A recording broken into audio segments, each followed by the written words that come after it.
فکرشو بکنید یه تکنولوژی وجود داشته باشه که بتونه آینده رو ببینه. اونم نه هر آینده‌ای، آینده چشمای ما رو. امروز قراره در مورد یه انقلاب صحبت کنیم که میتونه جلوی نابینایی میلیون‌ها نفر رو بگیره. انقلابی به اسم هوش مصنوعی در چشم پزشکی. شاید با خودتون بگید این سوال بیشتر به درد فیلم‌های علمی تخیلی میخوره، نه؟ اما جوابش دیگه قرار نیست توی آینده اتفاق بیفته.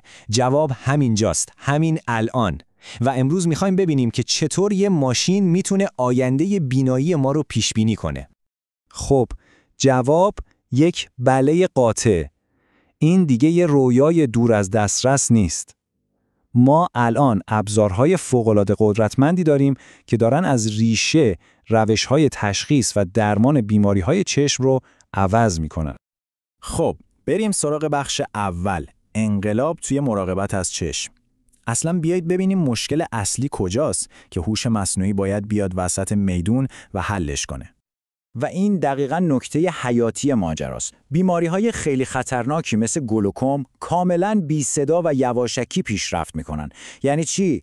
یعنی وقتی شما تازه متوجه میشید دیدتون یه مشکلی داره، آسیب اصلی دیگه وارد شده و خیلی وقتا دیگه خیلی دیره. دقیقاً همینجاست که ما به یه قهرمان هوشمند احتیاج داریم. بخش دوم، مغز متفکر. خیلی خوب، این تکنولوژی اصلا چطوری کار میکنه؟ چطور چیزی رو میبینه که حتی از چشم یه متخصص هم ممکنه پنهان بمونه؟ ببینید، قلب این تکنولوژی یه مفهومی به اسم یادگیری عمیق یا دیپ لرنینگه. فکرشو بکنید یه سیستم کامپیوتری داریم که دقیقاً مثل مغز خود ما با دیدن هزاران هزار مثال یاد میگیره. یعنی به جای اینکه براش قانون تعریف کنیم، خودش الگوها رو کشف میکنه. روند کارش واقعاً هوشمندانه است. همه چیز با گام اول شروع میشه، جمع‌آوری کلی داده، یعنی هزاران عکس از شبکه چشم. بعدش چی میشه؟ توی گام دوم متخصص‌ها میان و روی این عکس‌ها علامت میزنن که مشکل کجاست. درست مثل یه معلم.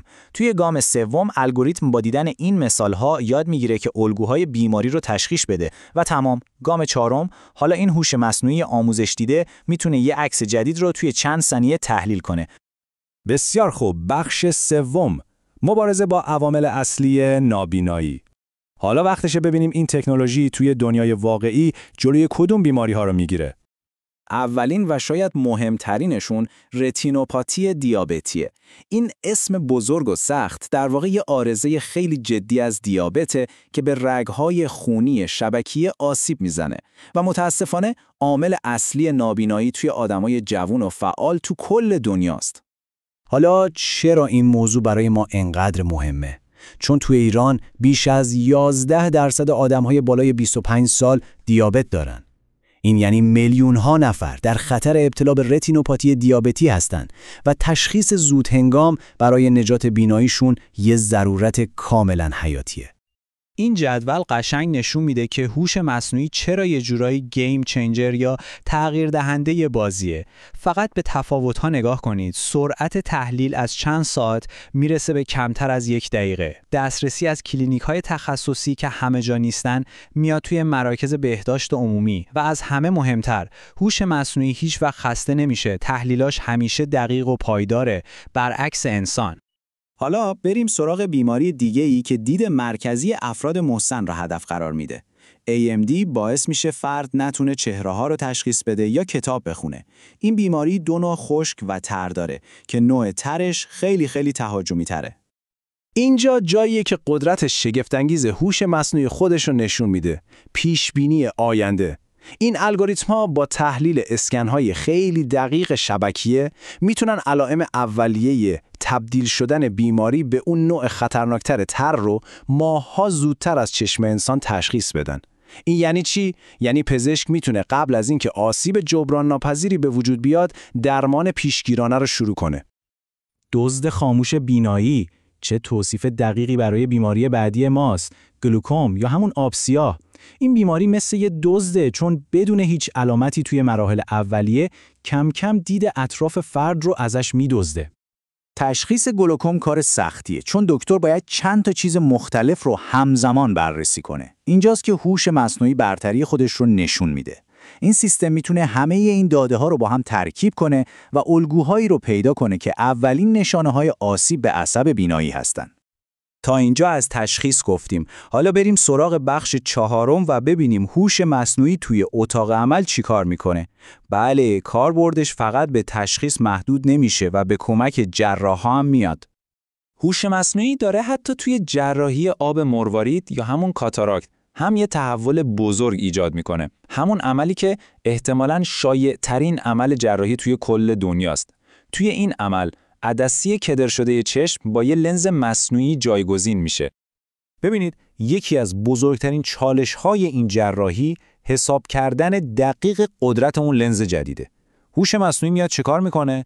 اطلاعات چشم بیمار رو تحلیل میکنه، با نتایج هزاران عمل قبلی مقایسش میکنه و در نهایت قدرت لنز رو با دقتی بسیار بالاتر از فرمول‌های قدیمی پیش بینی میکنه. نتیجهش چیه؟ یه عمل خیلی دقیق تر و رضایت بالاتر برای بیمار.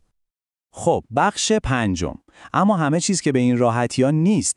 پیاده سازی این تکنولوژی با چه موانعی روبروست و آینده اون چطور به نظر میرسه؟ برای اینکه این سیستم ها توی ایران بهترین عملکرد رو داشته باشن، اول از همه باید با داده های بیماران خودمون آموزش ببینن.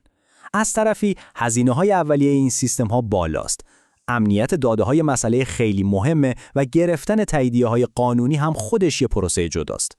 همه اینها چالش هایی هستن که باید براشون راه حل پیدا کرد. و این نکته فوق‌العاده مهمه که باید بهش توجه کنیم.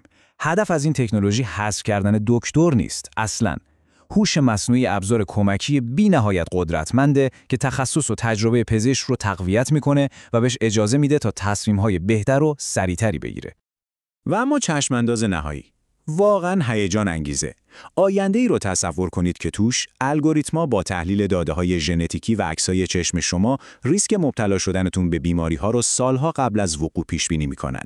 این یعنی یه تغییر کامل توی رویکرد ما از درمان به پیشگیری. پس در نهایت به این سوال میرسیم: آینده بینایی ما دست کیه؟ انسان یا هوش مصنوعی؟